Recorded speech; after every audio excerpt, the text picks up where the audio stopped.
surf on over. How are you? But just the other day, my husband looked up and was like, oh, and then I saw her like a very small gesture. I was like, that's funny.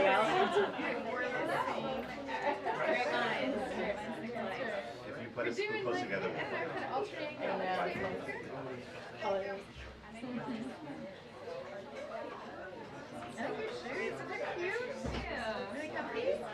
so now you can't.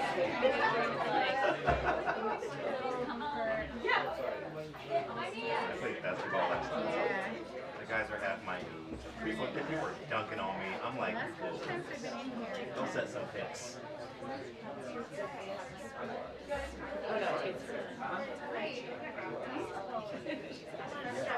of the guys called me old head, which is like, I know. And I was like, me?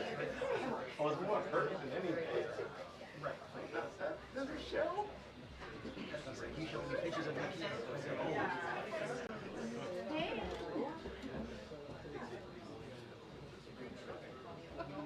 Wow. Seems very nice.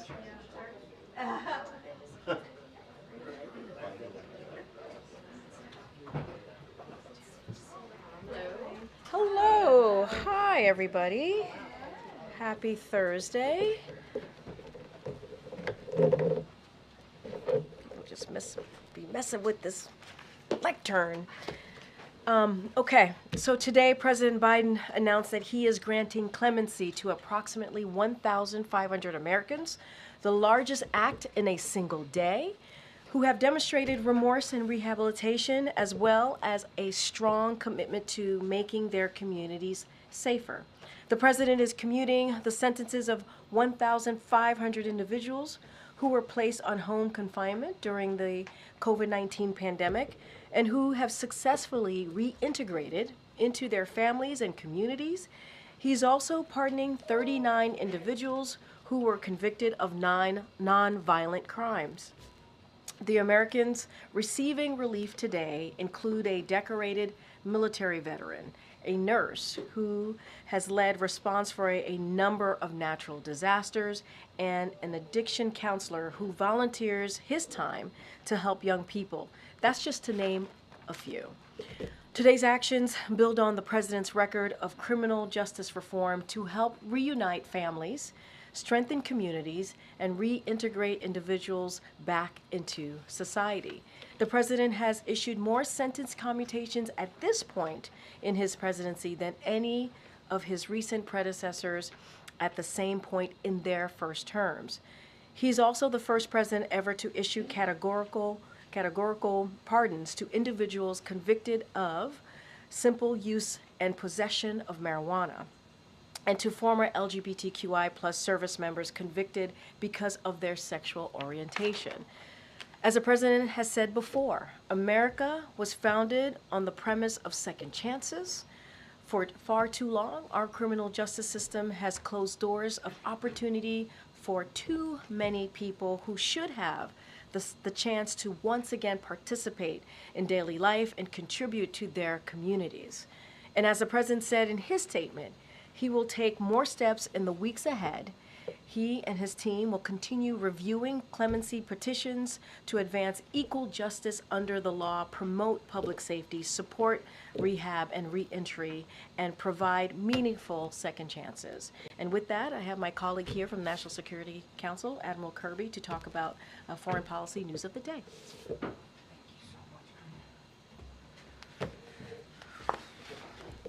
Afternoon, everybody.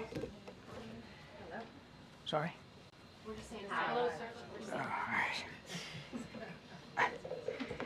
All right. Look, as y'all know, National Security Advisor Jake Sullivan is in Israel today. He just wrapped up a full day of meetings, including one with Prime Minister Netanyahu. Jake's meeting with the Prime Minister focused on the progress we've made in the region. That means ensuring the Lebanon ceasefire continues to hold, that we continue to engage with all Syrian groups to establish a transition toward an independent and sovereign Syria, and most importantly, that we continue to make progress toward closing a hostage release and ceasefire deal in Gaza so that the hostages, including Americans, can be reunited with their families, so that civilians in Gaza can receive humanitarian assistance that they desperately still need, and so that this war can come to an end. Jake will now travel to Doha and to Cairo to continue these efforts.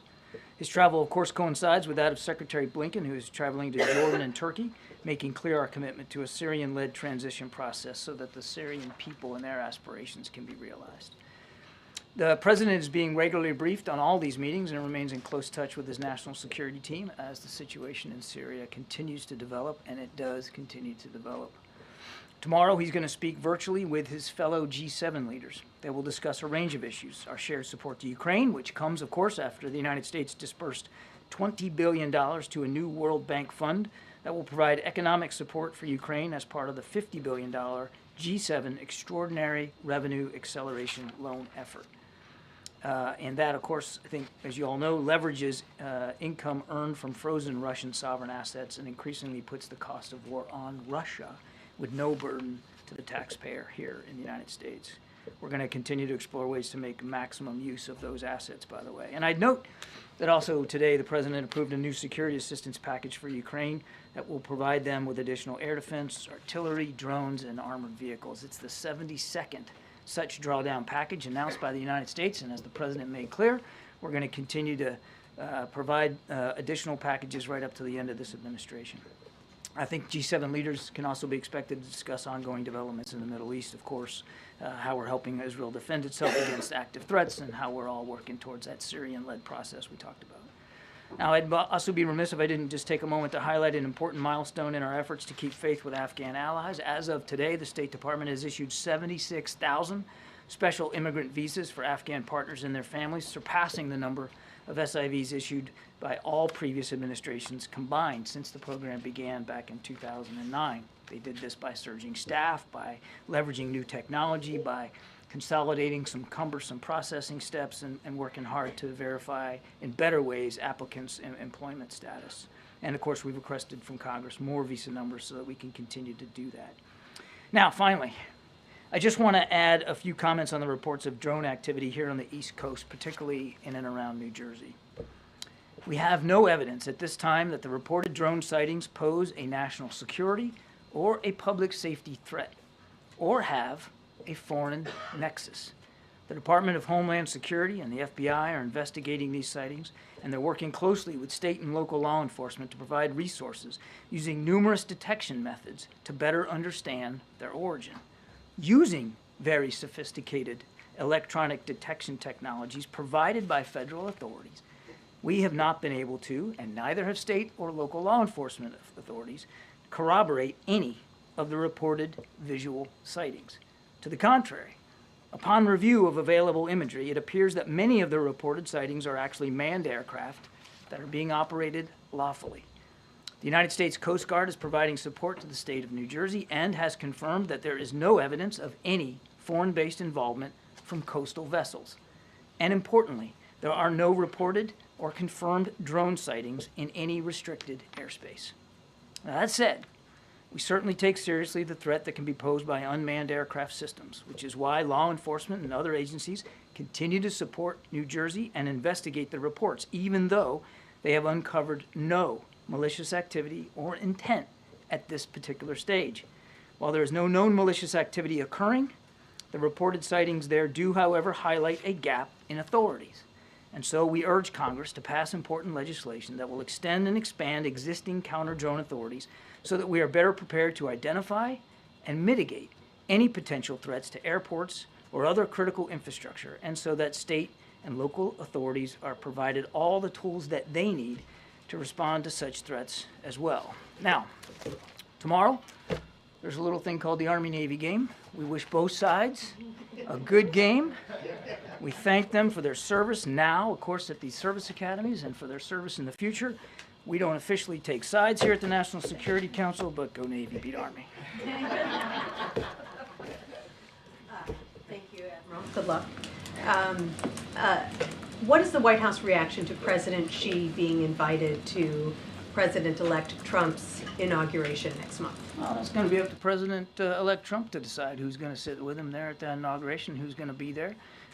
We've worked really hard on this most consequential of bilateral relationships. The President met with Xi Jinping a number of times, including recently, and as you know, at APEC. And we believe that as we get ready to turn over things to the Trump team, that we're turning over a U.S.-China relationship that is in better shape than the one we found it in. That doesn't mean that we don't have disagreements. We do, and we will, and I'm sure they will too. But we're working hard on this relationship, and we'll do that right to the end. Did President Biden invite any foreign leaders to his inauguration in 2021? Oh, geez, I don't know. I'd have to take that question. I don't know. One other question about Travis Timmerman. Was the U.S. aware that he was missing and being detained in Syria before this week? I am not aware of any indication that we had that this gentleman was in Syria. I want to remind that we are just getting word of this, and we're trying to confirm his identity at this point. So the State Department is working hard on that right now. I am not aware that we had any prior indication that he was in Syria. It's also a good reminder for everybody, if you're traveling overseas, to enroll in the State Department's STEP program so that they have an idea of who you are and where you are. It's voluntary, of course, but we recommend that to everybody. Thank you. So regarding Travis Timmerman, have there been any other, have there been any other Americans or people who have been saying that they're American uncovered in detention following what the events in Syria? And then regarding Americans, do you have any updates on Austin Tice? On your first question, not that I'm aware of. On your second question, we don't have any additional context or information about Austin since the events of the weekend in Syria, but we are working very, very hard. And as we've said in the past, we hope that developments in Syria could lead to some opportunities and some more information, but right now we don't have anything. Are you concerned that there isn't more information around Tice? There isn't more of an update, considering the fact that we're seeing these prisons sort of people released? Would you have expected to have more news about Austin Tice at this point? We're concerned about Mr. Tice. We're concerned about finding out more about him, where he is, his condition. We certainly, as the president said on Sunday, want to do everything we can to get him back with his family where he belongs. Would we like to have had more information in the last 48, 72 hours? You betcha.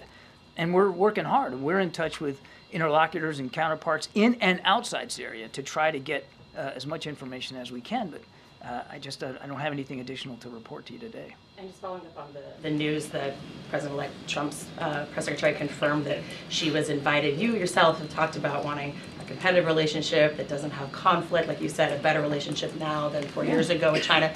So what's your take? Was it a wise move? I'm not gonna, it's not my place from the podium here to pass judgment on the invitations to the inauguration. That's really for the Trump transition team to speak to. Look, I would just again say this. It is without doubt the single most consequential bilateral relationship that the United States has in the world. And it is a relationship that is both fraught with peril and with opportunity. And when we get ready to turn over to the Trump team, we will make sure they are fully informed about everything President Biden has done, and he has done a lot, to get this relationship on a more stable footing. And it'll be up to them to determine how and to what degree they want to carry that forward. And if that means having a conversation with President Xi around the inauguration that President Trump wants to do, well, again, that's his prerogative. President-elect Trump President-elect Trump this morning also kind of dismissed a question about protecting Taiwan. Could you talk at all about conversations that the current Biden administration might be having with Taiwan in this moment, if there's more security concern with those friends and partners with an incoming Trump administration? I think Taiwanese leaders know very well where President Biden stands on our continued support to Taiwan's self-defense. I think that they also clearly understand that we don't want to see any cross-strait tensions resolved through violence or force, and that we're committed to our obligations under the Taiwan Relations Act. So I'm not aware of any additional specific conversations that have happened in recent days, but I think it's pretty apparent to everybody, including the PRC and President Xi, where we stand on the issue of Taiwan self-defense. Good, Dan. Thanks, Karine. Thanks, Admiral. What's your response to President-elect Trump saying in his Time magazine interview that it was a foolish decision by the Biden administration to let Ukraine fire long-range missiles into Ukraine? Yeah, look, I'm not going to get into a back and forth with the president-elect and what he's saying in the media space. All I can do is reiterate what President Biden's policy and guidance has been, and that is to do everything we can, including today with this package that we're announcing, to make sure Ukraine can continue to defend itself, so that if and when this comes to some sort of negotiation, that President Zelensky is in the best possible position, that has the most leverage possible, that he has the most success on the battlefield that he can take into that negotiation. That has included additional policy guidance that President Biden issued not long ago to allow for some long-range missile systems to be used to help Ukraine defend itself across that border, and that policy still stands. Extending any congratulations to President-elect Trump on his second Time Person of the Year award. I actually didn't know that that had happened. I don't have anything more to say on that. Thank you, Karine. I want to go back to Austin Tice. Can you give us some information about the U.S. presence on the ground? Who's there to secure his release? Because it seems to be like it's a battle between journalists. We're trying to reach to any American prisoners there. And this is what happened this morning. Let's not get ahead of where we are right now. Two things. One, U.S. military presence in Syria is predominantly in the east, and it's designed solely to help us with the counter-ISIS missions. And we're working with the Syrian Democratic Forces to that end. That's why they're there, and that's the only reason that they're there. We don't have enough information right now about Mr. Tice and his whereabouts and his condition to develop any kind of policy options in terms of getting him home. So let's just not get ahead of where we are right now. Right now, we're really trying, and we hope that developments in Syria will give us the opportunity to glean more information. Sorry, I just want to follow on this. So you're saying that there's no FBI agent, there is nobody from the hostage departments that the U.S. was dealing, who's on the ground now in Syria? Because I'm aware of the Hostage Aid. It's an organization that's trying to find all hostages all over, American hostages. They are on the ground. And there are journalists, including my station, who actually the first station to reach Mr. Trevor this morning. The work that we're doing, the presence that we have in Syria is largely around counterterrorism missions. Again, I don't have policy options to speak to right now about finding and retrieving Mr. Tice. We just don't have enough information at this point. Gaza, please. You have called on the Israelis many times from this podium to make sure they avoid civilian casualties and aid workers who've been working in Gaza. In the last week, every single day, there's at least 50 civilians have been killed, including entire families, and 34 aid workers. So is your message gone on deaf ears, or are you following up with what's happening there? How is civilians are being killed every single day, and we don't hear much about it? We talk to the Israelis almost every day about their operations and about how we want to see them be more careful and minimize civilian casualties. And my goodness, Jake Sullivan, our national security advisor, is in Israel today. And this very much was a part of the discussions he had with the Israeli national security team as well as the prime minister. He brought it up today. Secretary Blinken is in the region. I have no doubt that he'll be bringing it up as well. Yeah, Patsy. Thank you, John, two questions. One on Afghanistan, if you have any thoughts on the death of the Taliban minister Khalil Rahman Haqqani in a suicide bombing claimed by a regional Islamic State affiliate? I think, look, we're just getting information about this. I think it's a little too soon for me to make a comment. The only thing I would say is that we recognize, and we said so at the time, that there was still an ISIS threat inside Afghanistan, and clearly they have set their sights on the Taliban, but I don't really have anything more to say on that. Is there anything in terms of U.S. over-horizon capability? Can you comment on that in terms of how this kind of suicide bombing? We maintain and have improved since our withdrawal from Afghanistan the ability to conduct over-the-horizon counterterrorism operations anywhere in the world, and we've proven our ability to do that, including in places like Afghanistan since we left. One on Venezuela, if you don't mind, John. So Argentina is accusing Venezuela of continually harassing members of the opposition that's sheltering in their diplomatic compound in Caracas. Do you have any comments on that? Let me get back to you on that one. On Syria again, what is the United States doing to ensure that there are no clashes between the Turkey-backed SNA and the U.S.-allied Kurdish militia there? Yeah. Then I'll get one more. One of the things we want to make sure is that the Syrian Democratic Forces stay partnered with us on counter-ISIS missions. And we have seen in the past where certain parts of the SDF, if they perceived other threats and challenges, they've in the past, they've kind of moved off that mission, and we don't want to see that happen. So we're in very close touch with our SDF partners to try to maintain that focus on counter-ISIS missions, and we are just as importantly in touch with our Turkish counterparts, including Secretary Blinken, to make sure that we understand what they're trying to do, and that we both take steps that help preserve the effectiveness of the counter-ISIS mission, and that it's not diminished in any way. Okay, I mean, the relationship with the Turks hasn't been the best, so how do you hope to ensure that this message gets through and is respected? By being there and talking to them, which is what we're doing today. Okay, and then just one more on Syria, or rather on Austin Tice. There have been reports, scattered reports, that he could be in Iran. Can you say anything to that? I can't. As I said, and it's an honest answer, we just don't have enough context right now to make a judgment about his whereabouts or his condition, and that's why we're working so hard. And we are, as we speak, you and me today, we are asking those questions, and we hope that what happened in Syria over the weekend may give us an opportunity to learn more. Are you directly in touch with the Iranians about this? We have been in touch. I'll just say this. As you would expect, or at least I hope you would expect us to be, we have been in touch with interlocutors and groups and leaders all over the region. And we have various ways of being in touch. Some's indirect, some's indirect. But I think it's safe for you to assume that given the events over the weekend, it's a full court press to see what we can do to find out more about Austin Tice. That includes having a whole heck of a lot of conversations with a lot of different folks. Okay, and then just one more quickly on Gaza. So Jake said he thinks the ceasefire deal may be near. We've obviously heard that before. And Jake said we've heard that before, and we haven't always been able to get it across the finish line. We're being pragmatic about this. I know, but I mean, what, how are the circumstances different now? What dynamics could be different that would actually make a deal happen? It's a great question. I think if you're Hamas right now, which is still fairly a rudderless organization, and you look at the world today, the options aren't good.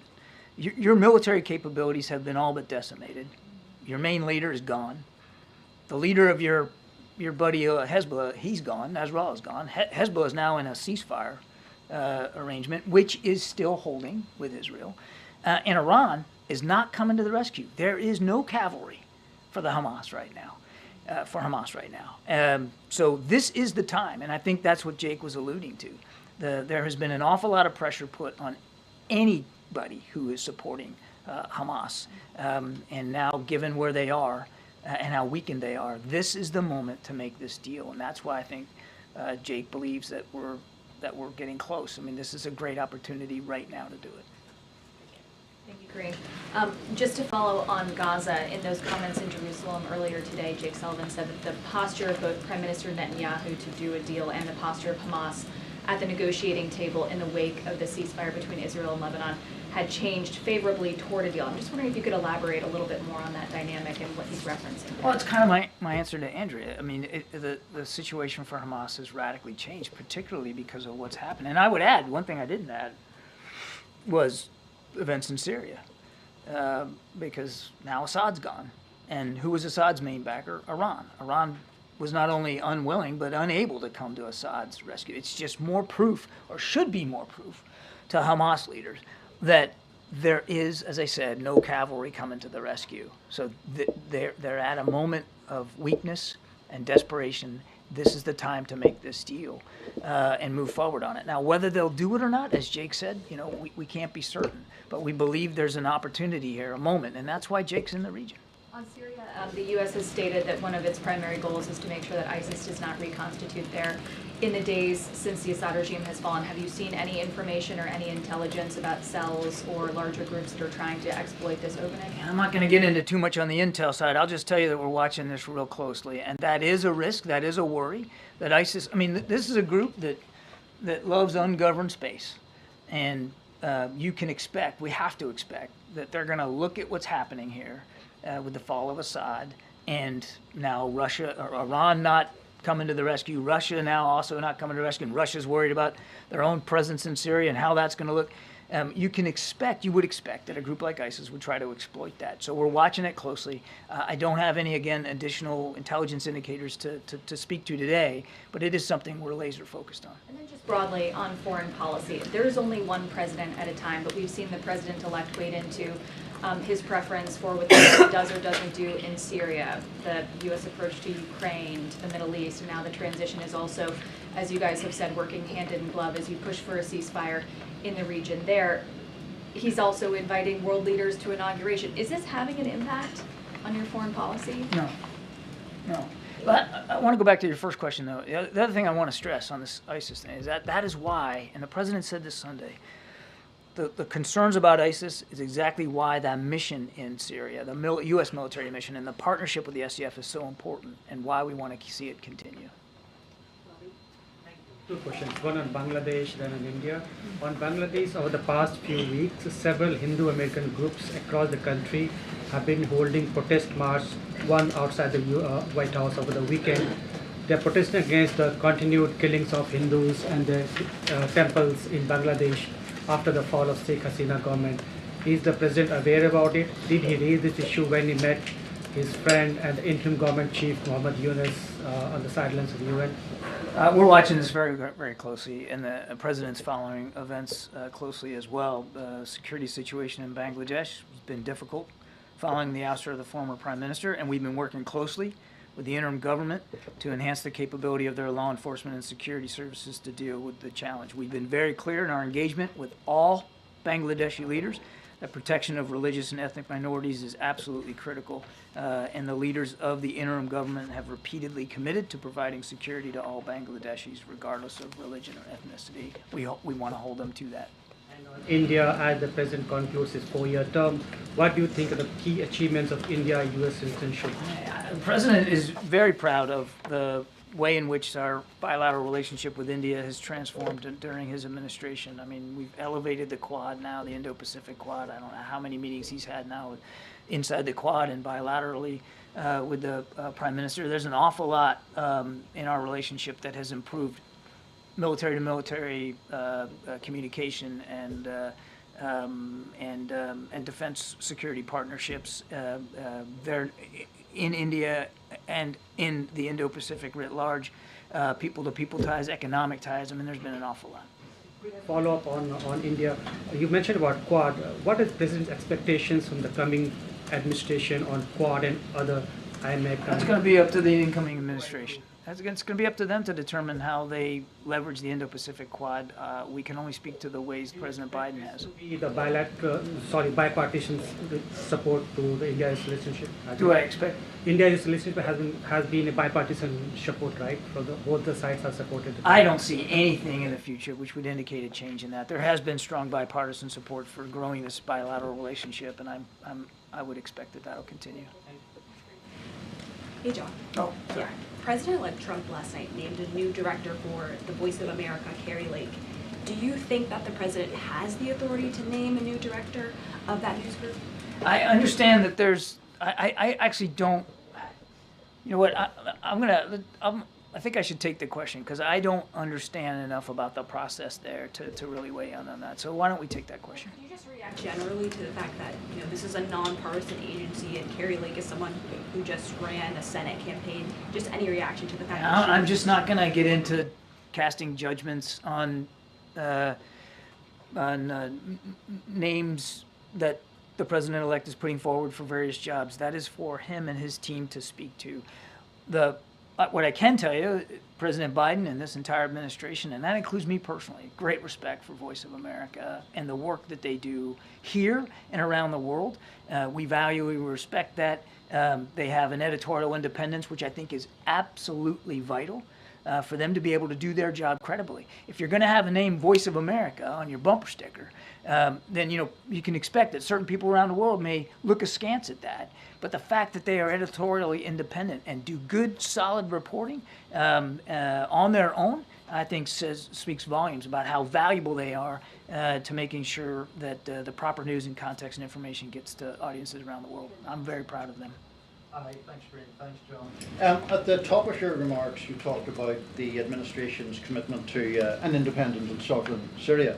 And of course, Israel has sent its forces into the buffer zone adjacent to the Golan Heights and apparently beyond it. The presence of foreign troops would seem inconsistent with an independent and sovereign Syria. So will the administration pressure its ally to withdraw those troops? We are in discussions with the Israelis, as you might expect us to be, about their operations there inside that buffer zone, and staying in close touch, as Jake did today, with better understanding what their goals and objectives are. I would tell you, or would point you to what they have said, which is this is a temporary measure to deal with exigent circumstances, and we recognize what they recognize, that there are some legitimate threats that they're trying to. Have they given any indication what they mean by temporary, given that they've been, in occupation of the I think Golan I'd Heights point you since to the Israelis to 1967? speak to their military operations. Thanks, Karine. John, on the drones, does the U.S. government have any of its own imagery or video of these systems? I'm not aware that we have U.S. government produced imagery ourselves, but as I said in my opening statement, we have certainly done thorough analysis of the existing imagery. Like from people's cell phones that we're seeing? Basically, with what you're looking at, how can you credibly tell people that there is no public safety threat, there's no national security threat, that there's no reason to believe that a foreign government is involved? Because the analysis thus far, in an investigation that is ongoing, has not revealed any national security or malicious intent or criminal activity. But, Jackie, I would remind you, we're at the beginning here, not the end. There's a lot more work to be done, and we're working closely with state and local authorities to gain more information. I would argue that we're moving pretty well here with a sense of energy to try to figure out what we can do to learn more about this. We're still in the middle of an ongoing investigation, and I'm up here explaining to you and let you know what we know so far, what we believe so far. If information comes to light that changes that characterization, then my goodness, we'll be the first ones to let you know. But right now, there's just no indication that this is some sort of foreign malign activity, or in fact even criminal. Well, what I don't understand is, this has been happening since late November. I don't know that the law enforcement officials or residents in New York and New Jersey, or even the Democratic senators who wrote to Director Ray Mayorkas and the FAA administrator today would think that this has been handled with a sense of urgency. But that being said, has the President or the Secretary of Defense issued any guidance to NORDCOM or military installations to act on these systems if they are deemed to be a threat in any way? And what's the benchmark for that determination? So 2 thoughts. First of all, you're right, late November. It is now, the 12th of December. So I think it shows that we're moving on with this, and we're going to stay on it. So I want to disabuse you of any notion that we're not taking this seriously, because we are. I can also tell you that if the President, as Commander-in-Chief, believed, based on the information that he'd been given, that there was a national security threat at play here, or even a public safety threat at play here, he would issue the appropriate directives to not only law enforcement, but perhaps even the military if that was needed. I want to go back to something I said at the top. There has been no evidence of any of this activity in or near restricted spaces. That's not what the senators said in the letter. They said, in fact, that they've been observed maneuvering their critical infrastructure, sensitive locations, including reservoirs and military installations, and cited a concern from law enforcement about public safety threats because a medevac helicopter was prevented from transporting a seriously injured patient for care because of the presence of these drones.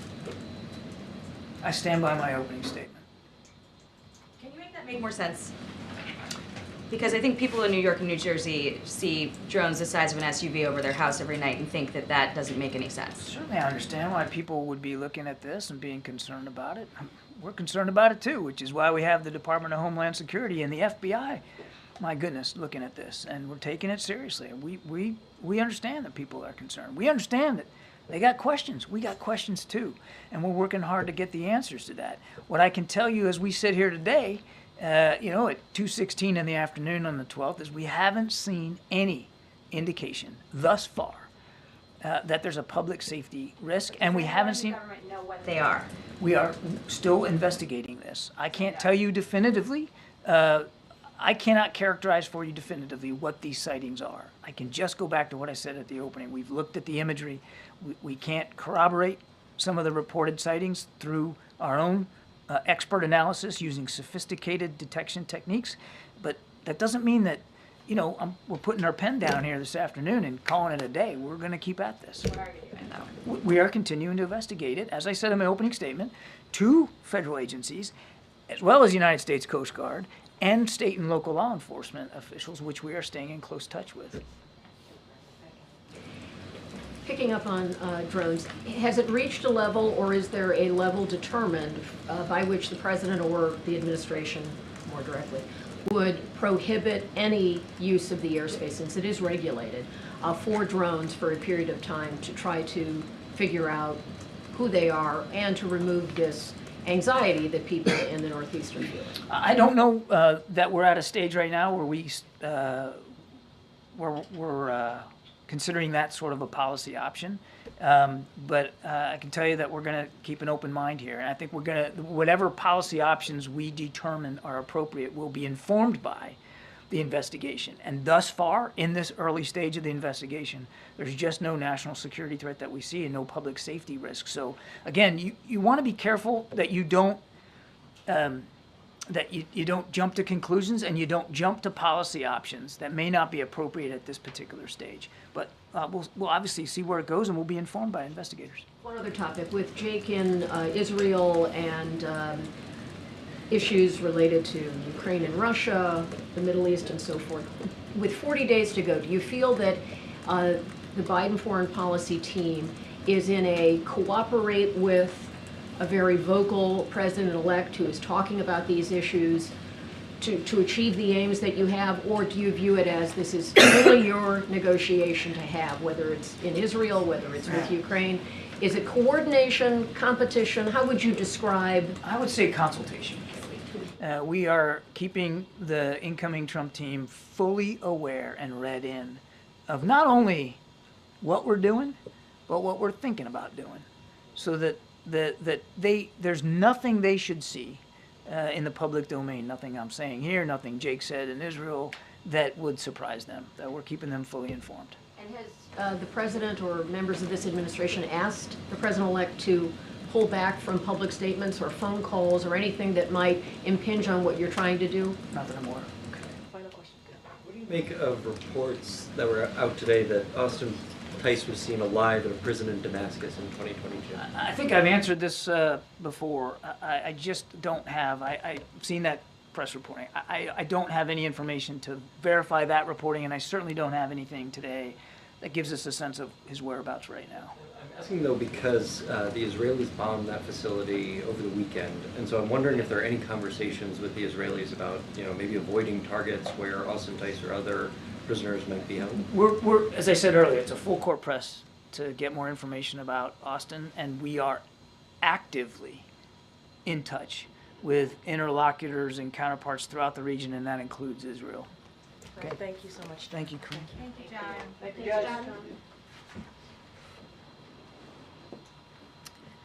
guys. Before we continue, I was asked by one of my colleagues to flag Rodney's sweater. The amazing Christmas gear you got going on, sir, and the tie and all of it looks good. Thank you. And I hear that this is a normal thing during this season. Yeah. Okay. All right. This is why he's behind the camera. he's like, no, I meant that nicely. She's right. I meant that really he's like, please don't talk to me. That's what I meant. I meant don't talk to me. I appreciate you, Rodney. Thank you for what you do. Okay, with that, geez, it's a tough crowd. Colleen. Thank you. So let's see. On the pardons, I wondered if, there's been a couple categorical pardons, or categorical, I guess, grants of clemency by the president. So I wondered if we could expect more of those sort of categorical pardons, in particular related to the death penalty, which, the president had said during the campaign trail in 2020 he wanted to get rid of, and, I know it's paused, but it isn't gone, and there's, I think, 40 people on federal death row. The president-elect, has made no secret of his desire to continue the death penalty. So, wondering about that. And any other possible categorical ones. Sorry. So I will say that during the president's remaining weeks, and he said this in his statement overnight, and I said it at the top as well, that we're going to continue to, he's going to continue to talk to his team to review any steps that he's going to be taking. He wants to take additional steps, obviously, to provide meaningful second chances. This is what this is all about. When you look at the actions that the president not just took today, but over certainly the last 4 years. And so they're going to continue to review clemency petitions, he and his team, in normal course. And certainly they want to further the criminal justice reforms in a manner that advances equity and justice, promotes public safety, supports rehab and reentry, which is all the things that I said at the top, and provides, again, meaningful second chances. So when we have more to share, we certainly will update all of you. But I think if you look at what the president has done over the past 4 years, as I just laid out, granting, in addition to what we announced today, granting 21 pardons, 122 commutations, he has certainly done more than his last 4 predecessor at this point in their first term. And so the president takes this very, very seriously and is going to review all options, and especially, as you stated, clemency petitions as we close out these final few weeks. On pardons still, sure. We had a poll yesterday that just about 2 in 10 Americans approved of President Biden's decision to pardon his son. In particular, they were troubled by the fact that he'd gone back on his word. So I wondered what the president's message is to those Americans.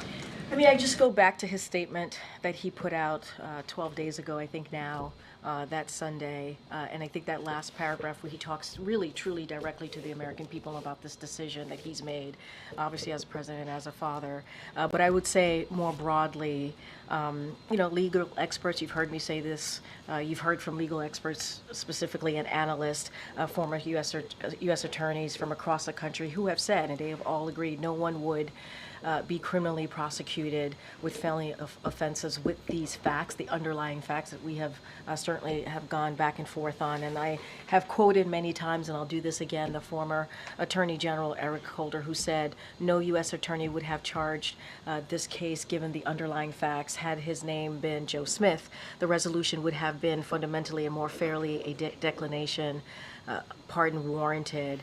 And so I think the actions that the president took today, the actions that he's taken over the last 4 years when it comes to clemency, I think shows the president's commitment when it comes to trying to reform the criminal justice system, and obviously his commitment to that, but also giving people a second chance. And so, I think that as it relates to the American people, I think that I understand that you had this poll, and I get that, but I hope that they will understand the decision that he made, and what he's going to continue to do in these closing weeks as president. Do you think he should apologize based on what the polling found? What I think is, I think the president hopes that the American people hear him out. Again, going to that last part of his statement, and I feel that I should continue to reiterate that the American people out there should take a look at the president's own words, his statement, how much he wrestled with that decision, and how circumstances did indeed change for him in his view. And I quoted many times what Congressman Clyburn said when he spoke to the president 2 weeks prior, how the president was indeed reticent in making this decision. And when he saw that Republicans weren't going to let up, when we talked about the recently announced Trump appointees for law enforcement who have said themselves that they were going to seek retribution, and there was no reason to not take them by their word. The sentencing was coming up. All of these pieces certainly led to circumstances changing, and so he made a very difficult decision. And I just hope that, in time, in due time, the American people will see why he made this decision to move forward. In the meantime, I think this announcement, the statement from the president, this announcement today that we're making, nearly 1,500 people getting their commutation. I think it's important. I think it's important about second chances, giving people second chances, and so that's what the president certainly is going to continue to focus on.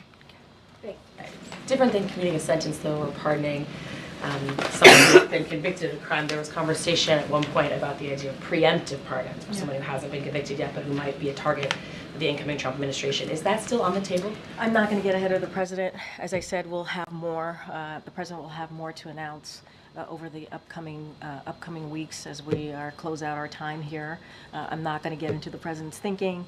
He's going to have conversations with his team. He's going to review clemency petitions. He's going to review options on the table, and so that's where I'm going to leave it.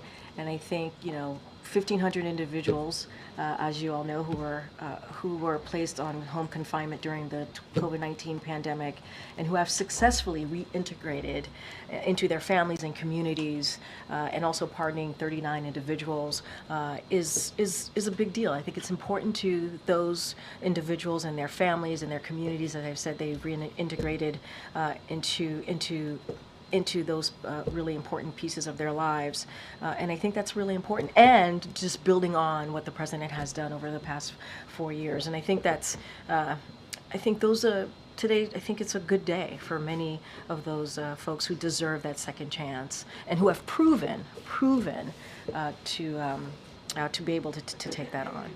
Absolutely. Yeah. Some of the names that have been floated around preemptive pardons, though, since it would just be such an unusual, extraordinary step. We've talked about in the news. We've seen Liz Cheney, Dr. Fauci. You're talking about the preemptive pardoning, right? I understand you don't want to get ahead of the president's thinking, but are any of those names wrong? Or still, can you tell? I mean, do you want to tell us anything about? It would be a bad move on my behalf if I preempted the president or previewed anything that the president was thinking about, considering, and so this is something that he's going to talk with his team about. And I just don't have anything beyond that for you. Again, I think today is a very important day as we talk about the criminal justice system, as we talk about giving people who have shown that they can reintegrate into their community, back into their families, a second chance. I think that's a big deal, and I think that shows the president's commitment to this. And the president talks a lot about what this country has to offer and possibilities, and you see that in every action that the president certainly has taken when it comes to this issue and so many other policies that he's put forward. Okay. So Karine, I keep asking you this question. I'm going to ask it one more time. Yep. You have been working on an Islamophobia, or a strategy to counter Islamophobia that would partner with the strategy that you've already released to countering anti-Semitism. We've been waiting for it for a long time. Do you have any further updates on when that could be released? Do you anticipate it coming before the end of the year? I would say stay tuned. This is obviously something that we're very committed to when it comes to protecting communities across this country. You saw that in our anti-Semitism strategy, and obviously we've been talking about this Islamophobia strategy as well, or talking about coming up with a way forward in protecting communities. Certainly that's the president's commitment. I don't have anything to share right now at this moment at this podium behind this lectern, but I would say stay tuned. Given the former president's ban on entry for people from Muslim majority countries, also known as the Muslim ban at the beginning of its term. Which we repealed and dealt with that very No, early I on. understand, but there were many, many people on no-fly lists, and there still are some people on no-fly lists. Is there any preemptive action that the administration can take to guard against that kind of, mass move again this time? Well, you know where the president stands on this in this administration. I don't have any policy announcement to share with you at this time, and so I'll just leave it there. Okay, and then just on the Pardons and Clemency Act, numerous groups have sort of asked the administration to go even further, to be even more bold in terms of saying that there's something like 9,000 additional petitioners, some of whom are chronically ill, some are aging, some have very young children. I know that you are still reviewing these things, but can you say something about the scale? I mean, is this the sort of is this the big move that we're going to see, and then we'll see sort of individual pardons coming forward, or will there, do you anticipate that there could be another larger scale move? I'm not going to get into the strategy. I'm not going to get into numbers. I'm not going to get into what the president is currently thinking through. That's something that I'm going to do from here. But I don't want people to forget, and I said this at the top, and I just want to reiterate, we're talking about Americans who receiving relief, who are decorated military veterans, a nurse who has led response for a number of natural disasters, and an addiction counselor who volunteers his time to help young people. And that's just naming a few.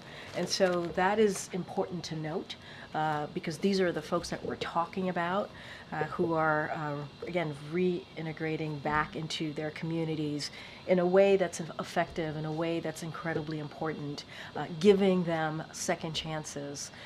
And let's not forget all of the other ways that the president has been able to give second chances to Americans over the past almost 4 years when he's made these types of important decisions. So I'm not going to preview, I'm not going to get ahead of this president. It would not be wise for me to do so, because he has to make those final decisions, and he has to review what's in front of him with his team. And I just want one more real quick one. There's an anniversary coming up on Saturday for the Sandy Hook shooting, and I know that this is something that's very near and dear to the president's heart. Yeah. Is he planning any kind of action or statement? So don't have anything for you. As you know, we think during his presidency, I think over the past couple of years, even before his presidency, he's spoken to this day, this tragic day. And you're right, this is, when it comes to Sandy Hook and any devastating, horrific events like we saw on that day, and the president has always spoken out to it. This is a president that understands loss, understands what that means to a family, understands what that means to a community. And Sandy Hook was one of those moments that tore us apart.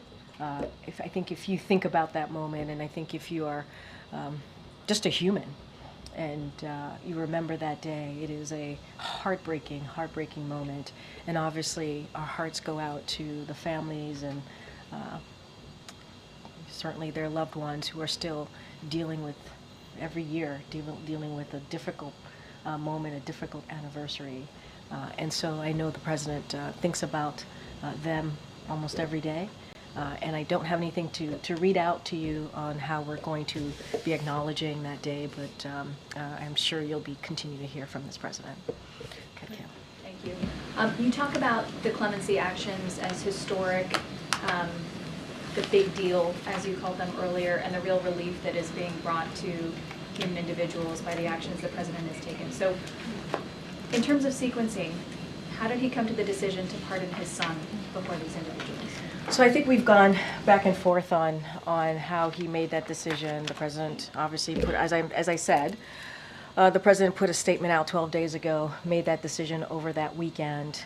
It was a decision that he wrestled with. I think we've talked about the politics around this, the decision that he made. He put out a pretty comprehensive statement. I've mentioned Congressman Clyburn's, his own words saying that the president, even 2 weeks before he had made that decision, was reticent in doing so. And he wrestled this. And as I've said many times, for him, there were consequences that changed his decision. I just laid that out moments ago.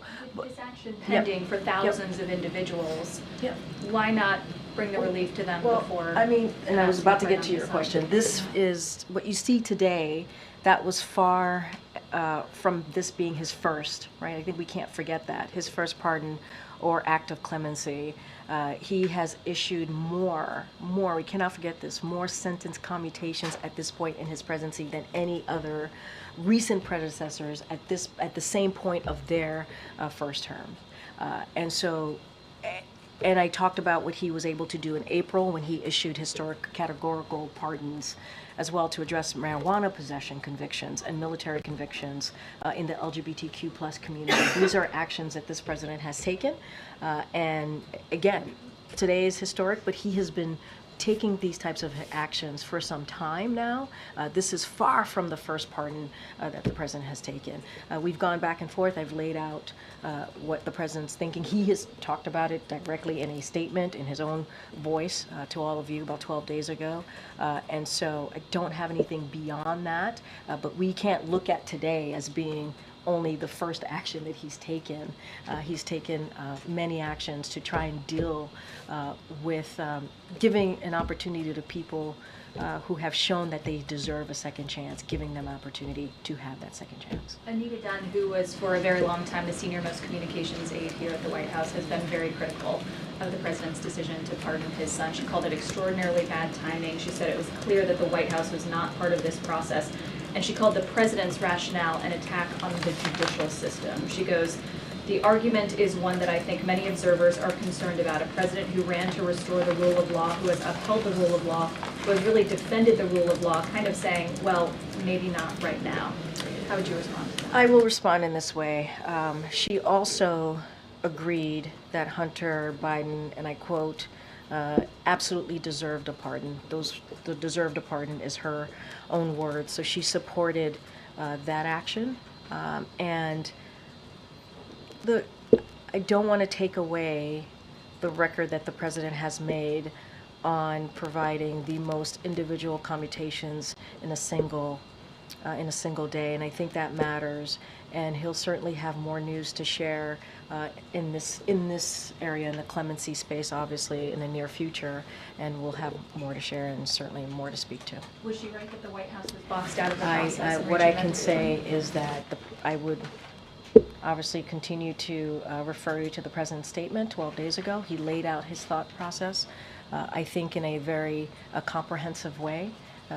We've gone back and forth here about how the circumstances had changed, but let's not forget that she also said that Hunter Biden absolutely deserved a pardon, and I think that matters as well. Okay. Thanks, Karine. What was President Biden's reaction to FBI Director Christopher Wray's decision to step down? Well, I will say is that the president certainly appreciates the service of Christopher Wray, the FBI director, and all that he has done in his role. I don't have anything more to say beyond that. Certainly he wishes the FBI director well. Was the president disappointed that Wray is not going to be serving his full tenure term? I don't have anything else to share besides the service that the FBI director has been able to provide, and he respects his service, and I don't have anything beyond that. Has President Biden spoken to FBI Director Wray since the director made that announcement, or was the White House given a heads up about the decision? I would say that I don't have anything to share of a conversation between the FBI director and the president since this decision was made, but the president is grateful for the director's service to our country, and I just don't have anything else beyond that to share. Can you, given the breadth of the pardons, can you describe a little bit about the president's process? Did he read into the individual cases? Did he accept a list from those who were working on this on his behalf? How much did he personally dive into particular stories? And did he decline on any of the ones brought to him for this time, or was it sort of a big package presented to the president? So I'm not going to go into step by step of this process. What I can say is this is a president who certainly takes this very seriously, understands the importance of when an individual is able to show that they can reconnect with their community, reconnect with their family, be part of a community in a way that I just laid out. When you think about military veteran, we think about a nurse that's been very helpful in disaster response. He takes that all into account. He wants to make sure that that there are specific criteria that are made, if you will. In this case, the Bureau of Prisons obviously was very involved in looking at. When I say very involved, when they made the decision on the home confinement of these folks, and so obviously that is a big part of it too. And look, they've all just demonstrated good behavior. Have shown that incarceration and at-home confinement has been successful in their rehabilitation. And those are all important criteria to look at.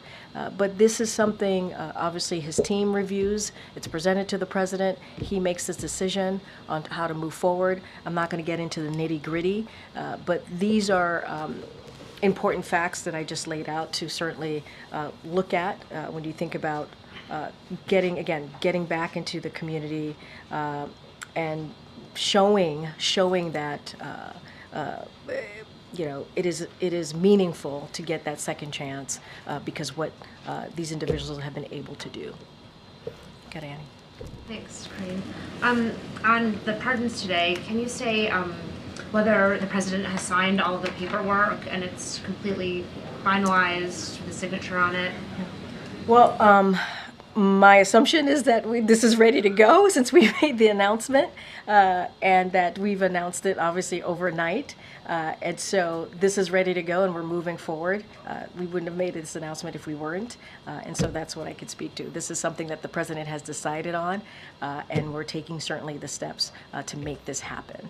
And would you be able to say sort of precisely when he signed it? Or maybe I don't have specifics on signature, when it was signed, how the process even works. I know that we just made an announcement, obviously, overnight on this really, this granting clemency of nearly 1,500 people. I think that's a big deal. 39 individuals were certainly pardoned, who were convicted of nonviolent crimes, and I think this is important to just not forget. But I don't have the specifics of the process or how it works. But obviously, it's out there, and we're moving forward with it. And then one other thing, you had been asked several times about whether Hunter Biden would receive a pardon and responded to that question. Yeah. In that vein, can you tell me whether the president is considering a pardon for his son, James Biden? Look, what I can speak to is the president made that decision, right, about Hunter Biden. He put it in his own words. I don't have anything to share beyond that. What I can say is not that I'm aware of, but I just don't have anything else beyond that. And the president certainly is going to, more broadly speaking, as we move forward to the next couple of weeks, he obviously is going to review with his team about other clemency decisions, and they're taking additional steps. And so that's what I can speak to at this time. Okay. Thank you. During the past clemency actions you were talking about, it seemed like most of the time the recipients were nonviolent, drug offenders, low-level drug crimes. There were a couple recipients here, though. I mean, a judge who participated in a scheme that sent juveniles to for-profit jails, Medicare fraud, real estate fraud. I guess what I'm wondering is, was the crime that was committed also part of the criteria here? Or was it the mere fact where if you were somebody on home confinement, despite the crime you committed, but just the fact that you were on home confinement, you received a commutation? So there are two different things, right? There is the 1,500 folks who were placed on home confinement during COVID. Okay, I didn't know because those are commutation, right? So I didn't know. Those are commutations, okay, right. So you were saying pardon, so I just wanted to make sure that. To clarify, okay, those examples I listed are part of the 1,500 okay, that okay, received because as you know, there commutation. were 39 people who were pardoned. So two different things. I just want to make sure we were on the same page. So this is definitely related to the home confinement for COVID. Let's not forget there was the CARE Act of 2020, right? This is all connected certainly to that, and those are the individuals who were, again, who had home confinement and they successfully reintegrated into their families, into their communities. And that's the group of people, that category, if you will, that we were looking at. But yeah. like if they, just the fact that they were on home confinement, they received a commutation here. No. Did you factor in any, like in the process, do you also factor in the individual cases and the individual Well, I think crimes what's that were important is that they were successfully able to reintegrate into their communities and back into their families, right? They showed that having a second chance is something that they should be given, right? And so that is what's important, that let's not forget that the successfully reintegrating, and I think that's a huge factor. That matters as well. The home confinement, obviously, that's the category that they were in during that CARE Act of 2020. As you know, there was a decision because of the COVID-19 pandemic to move forward back in 2020 before the president was obviously in office. And these folks, this 1,500 that we're talking about, the nearly 1,500, were able to successfully reintegrate. And I think that's a criteria that we can't forget, and that's a criteria that's incredibly important here as the president made his decision. And to follow up on, I think, Kelly's question, just, I know you don't want to go step by step in the process, but can we say accurately that the president looked at any of these applications? What I can say is this president made this decision. This is the president that made the decision to move forward on this. What was his involvement, though? Did they present him the applications? I mean, obviously yes, the president was presented from his team granting the clemency, right, of these approximately 1,500 Americans and also the 39 that he pardoned. He was presented that by his team, and he made the decision. This would not have happened. We cannot forget, this would not have happened if the president didn't sign off on it, if the president didn't decide to move forward. And we can't forget what the president has done. We're talking about, let's not forget the past. Yes, we're talking about today, but we can't forget the president has also done 122 commutations, 21 pardons before this. We can't forget that the president issued categorical pardons for LGBTQ plus service members convicted because of their sexual orientation or identity, gender identity, and individuals charged with simply possession of marijuana. And he just did that back in April. So the president has certainly taken action to show the importance of giving Americans second chances, and this is a continuation. This is not just a one-day thing. This is a continuation of the president taking clemency and giving people second chances very, very seriously, and understanding how much that means to families and certainly communities. Okay. Has the president called any of the people he granted pardons to? Do you have anything to read out on that front? It's a good question. I don't have anything to read out on the president calling any of the nearly 1,500 people or 39 folks that he was able to pardon today. I just don't have anything to share. And is he planning a farewell address at some point? Is there something in the works? Do you know where it might be, when it might be? So I don't. We'll certainly have more to share. What the last couple of weeks, last couple of days of the president's administration would look like, if he's going to be giving any big speeches or giving any important remarks as he ends his presidency. I don't have anything right now in this moment, but I would say stay tuned. We'll have a lot more to share as to what January post-holiday will look like. Go ahead. Go ahead. I know I was supposed to call you. Thank you. Back to Austin Tice. Okay. With apologies. No apologies. That's an important. No, it's important. No apologies. So I believe it was last Friday when the family of Austin Tice said that they had spoken to officials here at the White House. Yeah, they met with National Security Advisor Jake Sullivan at the end of last week. Yes. And then they had a statement at the National Press Club where they said that they had been told from a reliable source, we assume Sullivan, that Austin was alive and that he was being treated well. Yeah. So now we don't know any of that. So how did that Where do they get that information? So look, I'm going to let the family speak for themselves. I can't even imagine what they're going through. I don't want to imagine what they're going through. I know this has been a difficult time for them. But what I can say is when it comes to Austin Tice, this is a top priority for this president. He said that himself. And there is no indication that he is not alive, but there's also no indication about his location or condition. And so what our goal is to bring him home. And so we hope certainly that he is alive, and as we have stated many times before, we are talking through this with the Turks, and we want to do everything that we can to bring him home. It is a top priority for this president and this administration, and that's how we're going to continue to move forward on this. All right, everybody. Will there be further meetings between now and the end of Well, this as you know, administration? this administration, including the National Security Advisor, Jake Sullivan, has met with many family members of Americans who are wrongfully detained, held hostage. That is something, and also the president has done this as well. National Security Advisor, as I just mentioned, just met with Austin Tice's family just this past week, and so we're going to continue to certainly stay engaged and in touch. I don't have any meetings to preview for you at this time, but we've been pretty consistent in staying in touch with these families. Again, our hearts go out to them. Our hearts go out to them as they are dealing with an incredibly difficult time. All right, thanks everybody. Thank you.